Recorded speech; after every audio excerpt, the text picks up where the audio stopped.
కండ్లల్లా నిప్పులు పోసుకుంటున్నాయే.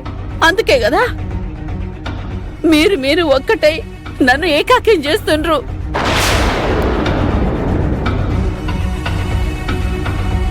సరే, చేస్తే చేసిండ్రు.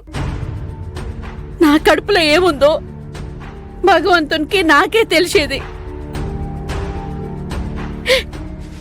చూసే కండ్లకి కోపాలు శాపాలు గివే కదా కనిపించేవి.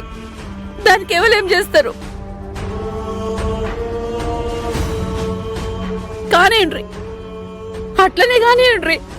పోయిండ్రు, మంచిగానే ఉన్నది కదా. దాని ఆనందం చూసి మీరు కూడా మంచిగానే సంబరపడ్డారు కదా. అత్తయ్య, కావేరి ఆనందంగా లేదత్తయ్య.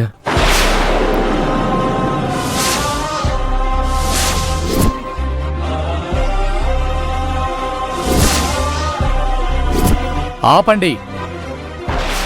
ఆపాలా? ఎందుకు? ఇదిగోండి, మీ కావేరి ఆర్గానిక్స్ వాళ్ళు ఈ రైతులతో ఎటువంటి వ్యవసాయ వ్యాపార లావాదేవీలు జరపడానికి వీల్లేదని కోర్టిచ్చిన స్టే ఆర్డర్.